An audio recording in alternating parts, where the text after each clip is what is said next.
భయభ్రాంతులకు గురి చేస్తూ మీరు తిరగలేరు, మీరు మీ ఇళ్లకు పోలేరు, ఇక మీ సంగతి చూస్తామని చెప్పి బెదిరింపు ధోరణితో మాట్లాడుతూ ఉన్నాడు.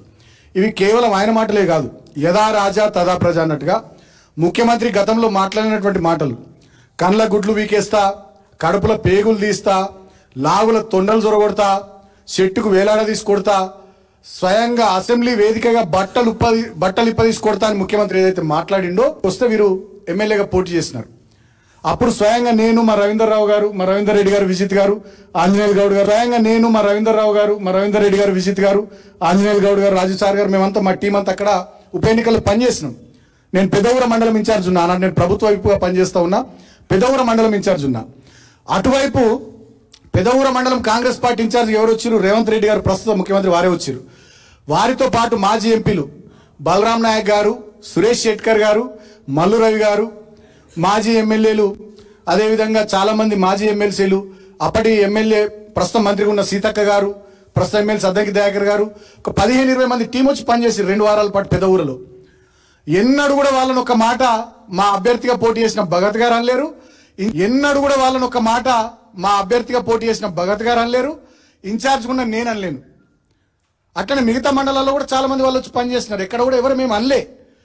ఇంకా ఎంత దూరం ఉంటామంటే మేము ఒక దశలో మేము ఎక్కడనో ప్రచారంలో పోతుంటే ఎదురెదురు పడితే కాంగ్రెస్ పార్టీ టీం అటు దిక్కు, మేము ఇటు దిక్కు, మేము చేతులు ఒప్పుకున్నాం తప్ప ఎన్నడూ కూడా బెదిరింపు ధోరణితో మేము ఈ రకంగా మాట్లాడలే. వాళ్ళ రాష్ట్ర ప్రజల్ని కూడా పూరితమైనటువంటి, విద్వేషపూరితమైనటువంటి, ఇంత కగట్టినటువంటి పగతో కూడుకున్నటువంటి ఈ వ్యాఖ్యలు, ఇది దేనికి సంకేతం? ఈ 2 సంవత్సరాల కాంగ్రెస్ పార్టీ పరిపాలనలో హైదరాబాద్ ఆగమైపోయింది, లా అండ్ ఆర్డర్ పూర్తి స్థాయిలో దెబ్బతిన్నది, పట్టపగలే దోపిడీలు జరుగుతూ ఉన్నాయి, పట్టపగలే హత్యలు జరుగుతూ ఉన్నాయి, పట్టపగలే మానభంగాలు జరుగుతూ ఉన్నాయి. మొన్నటికి మొన్న ఒక డీసీపీ మీద దాడి చేసే పరిస్థితి వస్తే డీసీపీ దొంగల విషయంలో కాల్పులు జరిపి ఆయన గాయాల పాలై ఆసుపత్రి పాలైంది. స్వయంగా దొంగల విషయంలో కాల్పులు జరిపి ఆయన గాయాల పాలై ఆసుపత్రి పాలైంది. స్వయంగా డీజీపీ గారు పోయి ఆయన పరామర్శించిండు. ఎటు పోతుంది హైదరాబాద్ నగరం? ఏం జరుగుతూ ఉంది హైదరాబాద్ లో? హైదరాబాద్ ప్రజానికం కూడా ఆలోచించాలి, తెలంగాణ ప్రజలు కూడా ఆలోచించాలి, ముఖ్యంగా జూబ్లీ హిల్స్ ఓటర్లు ఆలోచించాలి. గతంలో కేసీఆర్ గారి 10 ఏళ్ల పరిపాలనలో హైదరాబాద్ లో చిన్న అవాంఛనీయ సంఘటన జరిగిందా? కేసీఆర్ గారు గవర్నమెంట్ లోకి వచ్చిన కొత్తలోనే, 2014లో అధికారంలోకి వచ్చిన కొత్తలోనే హైదరాబాద్ కు సంబంధించి చాలా గొప్ప మాట చెప్పిండు. హైదరాబాద్ లో బతుకుతున్న ప్రతి ఒక్కరూ, ఇతర రాష్ట్రాల వాళ్ళు కానీ, ఇతర ప్రాంతాల వాళ్ళు కానీ, వాళ్ళంతా హైదరాబాదీలే, వాళ్ళ కాలికి ముళ్ళు గుచ్చుకుంటే నా పంటితో తీస్తా అని ముఖ్యమంత్రి హోదాలో కేసీఆర్ గారు మాట్లాడినారు. లా అండ్ ఆర్డర్ ను టఫ్ గా మెయింటైన్ చేసినారు.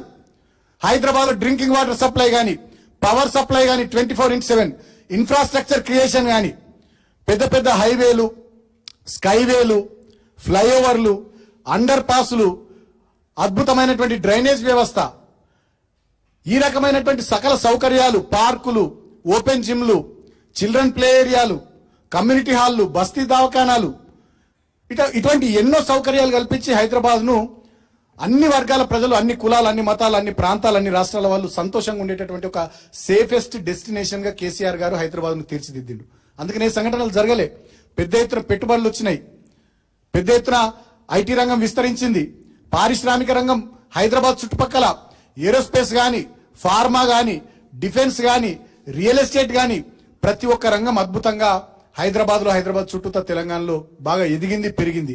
ఆనాడు కేసీఆర్ గారి పరిపాలనలో హైదరాబాద్, తెలంగాణ పెట్టుబడులకు గేట్వే ఆఫ్ ఇండియాగా ఉండే. ఇవాళ రేవంత్ రెడ్డి ముఖ్యమంత్రి అయిన తర్వాత ఈ ఇందిరమ్మ రాజ్యంలో, ఈ కాంగ్రెస్ పాలనలో హైదరాబాద్ నగరం ఇవాళ గన్ కల్చర్ అడ్డాగా, ఒక మాఫియా డెన్ గా తయారైపోయింది. అది ఎంత దూరం పోయిందంటే చివరికి ఎన్నికల్లో పోటీ చేస్తున్న కాంగ్రెస్ పార్టీ అభ్యర్థి కూడా ప్రత్యర్థి పార్టీల ఎమ్మెల్యేలను, మాజీ ఎమ్మెల్యేలను, ఎంపీలను, మాజీ ఎంపీలను అందరినీ మీరు మీ ఇళ్లలోకి పోలేరు, మీరు బతకలేరు, మీరు తిరగలేరు అనే బెదిరించే స్థాయికి ఇవాళ ఆ కల్చర్ ఎదిగింది. అంటే హైదరాబాద్ ఎటు పోతుంది, రాష్ట్రం ఎటు పోతుందో రాష్ట్ర ప్రజలు, హైదరాబాద్ ప్రజలు కూడా ఆలోచించాలి. ఇవాళ జూబ్లీ హిల్స్ అనేది అదొక సంగమం లాంటి నియోజకవర్గం. అక్కడ ఐటీ వర్గాల వాళ్ళు ఉన్నారు, సినిమా రంగానికి సంబంధించినటువంటి వాళ్ళు ఉన్నారు, కార్మికులు ఉన్నారు, అసంఘటిత రంగానికి సంబంధించినటువంటి కార్మికులు ఉన్నారు, మిడిల్ క్లాస్ సొసైటీ ఉంది, చాలా బస్తీలు ఉన్నాయి. ఎర్రగడ్డ కానీ, బోరబండ కానీ, రేహమత్ నగర్, యూసుఫ్ గూడ, షేక్పేట, అదేవిధంగా సోమాజిగూడ, వెంకటరావు నగర్ చాలా బస్తీలు ఉన్నాయి.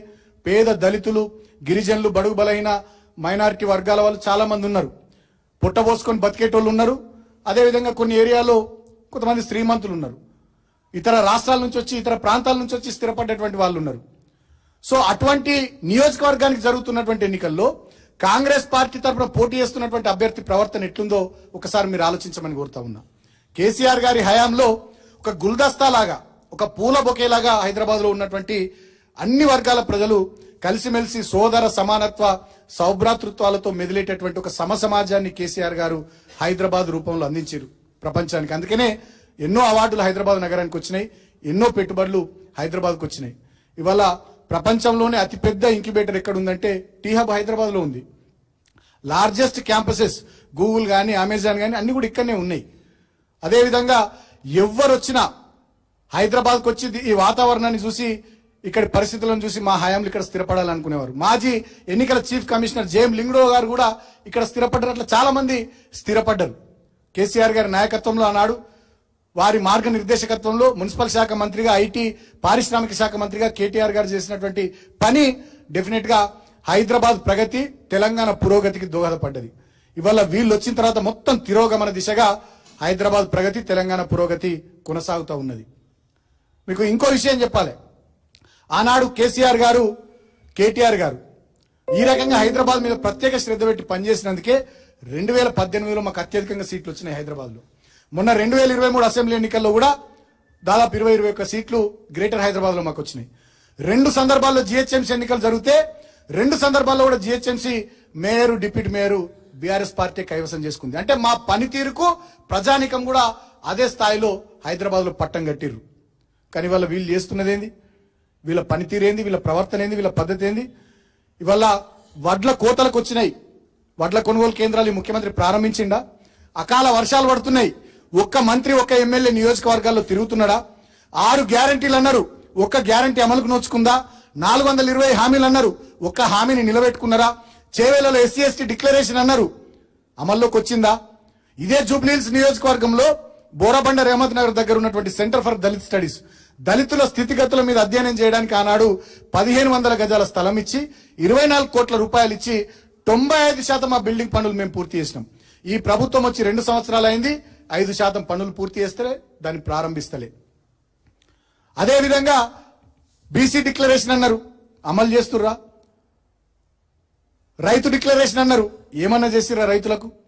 నిరుద్యోగులకు సరూర్ నగర్ లో ప్రియాంక గాంధీ గారు వచ్చి అనేక రకాలైన హామీలు ఇచ్చారు. 2 లక్షల ఉద్యోగాలు అన్నారు, నిరుద్యోగ భృతి నెలకు 4000 అన్నారు. ఏమైపోయినాయి అన్ని?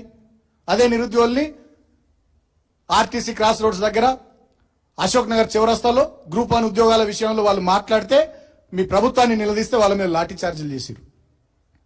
సో అట్లా చెప్పుకుంటూ పోతే చాలా అంశాల్లో ఈ ప్రభుత్వం ఫెయిల్ అయింది. కానీ జూబ్లీహిల్స్ ఉప ఎన్నికల్లో మాత్రం మొత్తం మంది మంత్రులు దిగిండ్రు, అందరు కాంగ్రెస్ పార్టీ ఎమ్మెల్యేలు దిగిర్రు, అందరు కార్పొరేషన్ చైర్మన్లు దిగిర్రు, అందరు సీనియర్ నాయకులు దిగిర్రు. ఇక ఈ రాష్ట్రంలో వేరే పనే లేదన్నట్టుగా ముఖ్యమంత్రితో సహా మొత్తం కౌరవ దండు ఒక భర్తను కోల్పోయిన ఆడబిడ్డ మీద ఇవాళ ఆమెను ఎట్లయినా ఓడగొట్టాలనేటటువంటి ఒక కక్షతోని ఇవాళ అక్కడ దిగి మొత్తం పరిపాలన యంత్రాంగం అంతా అటకెక్కించి పాలనను గాలికొదిలేసి పోలీసులు, నోటీసులు, కేసులు, సూట్ కేసులు, వీళ్ళందరి ప్రచార పట్టటోపాల మధ్య ఇవాళ జూబ్లీహిల్స్ ను రణరంగంగా మార్చేసిరు. ఇక దాన్ని పీక్కు తీసుకుపోయారు నిన్న అభ్యర్థి మాట్లాడిన బెదిరింపు వ్యాఖ్యలతోని. భర్తను కోల్పోయిన ఆడబిడ్డ మా పార్టీ ఒక మీటింగ్ పెడితే ఆ కార్యకర్తలందరినీ చూస్తూ గోపీనాథ్ గారు మరణించారు కానీ నాకు ఇంత పెద్ద కుటుంబాన్ని ఇచ్చిపోయారని ఆమె కళ్ళనీళ్ళు పెట్టుకుంటే 2-3 మంత్రులు దాన్ని కూడా డ్రామా అని విమర్శిస్తారు ఆమెను. కనీసం సంస్కారం లేదా మంత్రులకు? వారి కూతుళ్ళు వాళ్ళ అమ్మకు అండగా నిలబడాలని చెప్పి వాళ్ళ కూతుళ్ళు ప్రచారంలో తిరిగితే ఆ అమ్మాయిల మీద కేసులు పెడతారు. అదేవిధంగా ఇంకా దుర్మార్గంగా ఎన్నికల కోడ్ ఉండంగా, ఎన్నికల ప్రవర్తన నియమావళి ఉండంగా నిన్న ముఖ్యమంత్రి గారు సినీ కార్మికుల మీటింగ్ లో జీవోలు ఇస్తా, నేను ఈ హామీ ఇస్తున్నా అని చెప్పి కోడ్ వయలేషన్ పూర్తి స్థాయిలో ఆయన మాట్లాడుతుంటారు. మంత్రులు వచ్చి బస్తీలలో తిరుగుతూ ఈ కబరాన్ని ఇస్తాం, ఈ కబ్రస్థాన్ కు మేము శాంక్షన్ ఇస్తాం, ఆ కమ్యూనిటీ హాల్ కు శాంక్షన్ ఇస్తామని చెప్పి ఈ రోడ్ శాంక్షన్ ఇస్తాం, అది ఇస్తాం, ఇది ఇస్తాం బ్యాక్ డేట్లో అని చెప్పి వాళ్ళు కూడా పూర్తి స్థాయిలో ఎన్నికల ప్రవర్తన నియమావళిని తుంగలో దొక్కి అధికార దుర్వినియోగానికి మంత్రులు కూడా పాల్పడుతూ ఉన్నారు. మేము అడుగుతా ఉన్నాం బీఆర్ఎస్ పార్టీగా, ఎలక్షన్ కమిషన్ ఏం చేస్తా ఉంది? ఎలక్షన్ కమిషన్ ఏమైనా కాంగ్రెస్ పార్టీకి చుట్టంగా మారిందా? డెఫినెట్ గా ఈ అన్ని అంశాల మీద ఇప్పటికే కొన్నిటి మీద కంప్లైంట్ ఇచ్చినాం, మిగతా అంశాల మీద కూడా బీఆర్ఎస్ పార్టీ తరఫున మేము కంప్లైంట్ ఇవ్వబోతా ఉన్నాం. అంటే ఇవన్నీ పూర్తి స్థాయిలో పరిపాలనను గాలికి వదిలేసి కేవలం జూబ్లీ హిల్స్ లో ఒక ఆడబిడ్డను ఓడగొట్టాలని చెప్పి ఒక కౌరవ దండు దిగినట్టుగా ఇవాళ జూబ్లీ హిల్స్ మీద పడ్డారు. బెదిరింపు ధోరణితోని, పోలీసు బలగాలతోని, అక్రమ కేసులతోని, నోటీసులతోని ఇవాళ ఎలాగోలా ఏదోటి గట్టెక్కాలనేటటువంటి ప్రయత్నం చేస్తూ ఉన్నారు. అందుకనే నేను తెలంగాణ ప్రజానీకానికి బీఆర్ఎస్ పార్టీ తరపున జూబ్లీ హిల్స్ నియోజకవర్గ ఓటర్లకు కూడా విజ్ఞప్తి చేస్తూ ఉన్నా. పోరాడి తెచ్చుకున్న తెలంగాణ ఇవాళ ఇందిరమ్మ రాజ్యంలో కాంగ్రెస్ పాలనలో బందీ అయింది. స్వేచ్ఛ లేదు, సమానత్వం లేదు, వాక్ స్వాతంత్రం లేదు. జర్నలిస్టుల మీద కేసులతో మొదలుకుంటే బీఆర్ఎస్ పార్టీ కార్యకర్తల మీద, చివరికి గోపీనాథ్ గారి బిడ్డ మీద కూడా కేసుల దాకా ఈ ప్రభుత్వం బరిదెగించింది. ఇటువంటి ఈ ప్రభుత్వం 420 హామీలని, డిక్లరేషన్లని, 6 గ్యారంటీలని, చివరికి ఇంత దుర్మార్గంగా ఒక రాక్షస పాలన నడిపిస్తున్నటువంటి ఈ కాంగ్రెస్ ప్రభుత్వానికి తగిన రీతిలో చెంపపెట్టు లాంటి తీర్పిచ్చే అద్భుతమైనటువంటి సందర్భం ఈ జూబ్లీ హిల్స్ ఉప ఎన్నిక.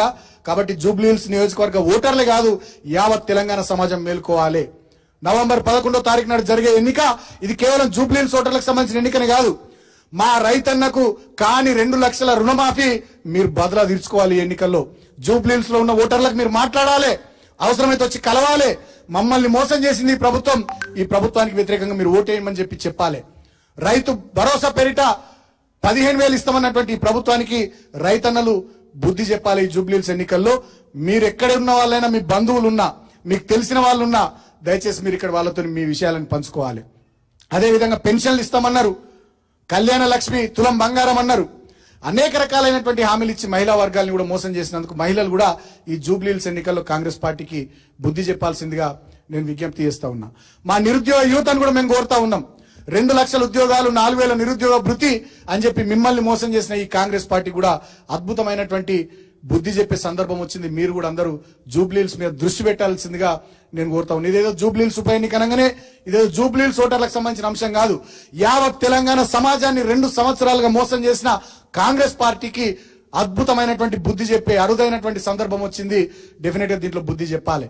బుద్ధి చెప్పి మళ్ళీ కేసీఆరే రావాలి, కేసీఆర్ నాయకత్వమే తెలంగాణకు కావాలనేటటువంటి సందేశాన్ని ప్రపంచానికి ఇచ్చే విధంగా దీన్ని ఒక సద్వినియోగమైనటువంటి అంశంగా మలుచుకోవాలని, అన్ని వర్గాలను ఎవరైనా మోసం చేసిందో ఈ కాంగ్రెస్ పార్టీ, ఆ వర్గాల వాళ్ళందరూ కూడా జూబ్లీ హిల్స్ ఉప ఎన్నికల్లో మీ సత్తా, మీ ప్రతాపం చూపెట్టాల్సిందిగా నేను కోరుతా ఉన్నా.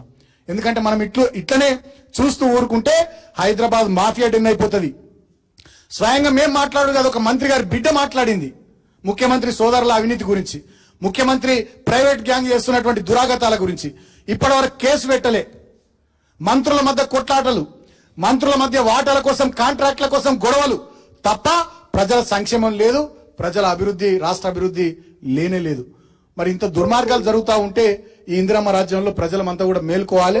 డెఫినెట్ గా జూబ్లీ హిల్స్ ఉప ఎన్నికల్లో అన్ని వర్గాల వాళ్ళు, రాష్ట్రమంతా ఎక్కడ ఉన్న వాళ్ళు అక్కడ, మీకు తెలిసిన వాళ్ళు, మీకు సంబంధించిన వాళ్ళు ఎవరున్న జూబ్లీ హిల్స్ ఓటర్లు, గూండా రాజ్యం వద్దు, మళ్ళీ ప్రశాంతమైనటువంటి తెలంగాణ కావాలి.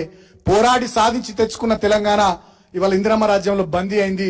దీన్ని విడిపించుకోవాలంటే జూబ్లీ హిల్స్ లో బీఆర్ఎస్ గెలవాలి. గన్ కల్చర్ కాదు, తెలంగాణకు పెద్ద ఎత్తున పెట్టుబడులు వచ్చే కల్చర్ కావాలి.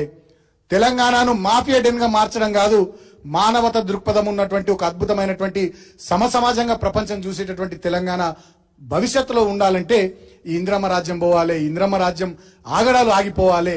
అది జరగాలంటే ఖచ్చితంగా ఇక్కడ కేసీఆర్ గారికి, బీఆర్ఎస్ పార్టీకి, అదేవిధంగా మా అభ్యర్థిగా ఉన్నటువంటి మాగంటి సునీత గారి గెలుపు కోసం దయచేసి అందరూ కూడా కృషి చేయాల్సిందిగా విజ్ఞప్తి చేస్తూ, తద్వారా కాంగ్రెస్ పార్టీకి, ఈ ప్రభుత్వానికి చెంపపెట్టు లాంటి తీర్పునిచ్చే విధంగా అందరూ కూడా సహకరించాలని కోరుకుంటూ, నేను మళ్ళీ డిమాండ్ చేస్తా ఉన్న ఎలక్షన్ కమిషన్ ను, మేము ఇప్పటికే చాలా కంప్లైంట్లు ఇచ్చినాం, ఇంకా కూడా కంప్లైంట్లు ఇవ్వబోతా ఉన్నాం. డెఫినెట్ గా ఈ జరుగుతున్నటువంటి ఎన్నికల ప్రవర్తన నియమావళి ఉల్లంఘన కింద మీరు ఖచ్చితంగా చర్యలు తీసుకోవాలి. పోలీసులు కూడా మేము 20-30 మంది ప్రచారం చేస్తున్నా వచ్చి అడ్డుకోవడం, వచ్చి కాంగ్రెస్ పార్టీ ఏజెంట్ల లాగా కొంతమంది పోలీసులు ప్రవర్తిస్తున్నటువంటి తీరును కూడా ఇవాళ ప్రజలు గమనిస్తా ఉన్నారు. ఈ పద్ధతులన్నీ మార్చుకోవాలి, మలుచుకోవాలి. ఒక ఆడబిడ్డ మీద, భర్తను కోల్పోయిన ఒక ఆడబిడ్డ మీద ఇవాళ ఇంతమంది ఎమ్మెల్యేలు, మంత్రులు, ముఖ్యమంత్రి మొత్తం కాంగ్రెస్ పార్టీ దిగి ఆమెను ఓడగొట్టాలని చేస్తున్నటువంటి ఈ ప్రయత్నాన్ని దయచేసి ప్రజానికం అడ్డుకొని కాంగ్రెస్ పార్టీకి బుద్ధి చెప్పాలి. సునీతమ్మని గెలిపించి తెలంగాణలో ఇందిరమ్మ రాజ్యం కాదు, మళ్ళీ పాత కేసీఆర్ రాజ్యమే రావాలని చూపెట్టాలని చెప్పి సందర్భంగా నేను విజ్ఞప్తి చేస్తా ఉన్నా. మీడియా మిత్రులకి, వేదిక మీద ఉన్న మిత్రులకు నమస్కారం. బాల్క సుమన్ గారు చాలా విషయాలు చెప్పారు. వాటన్నిటికీ జోలికి పోకుండానే ఈ జూబ్లీహిల్స్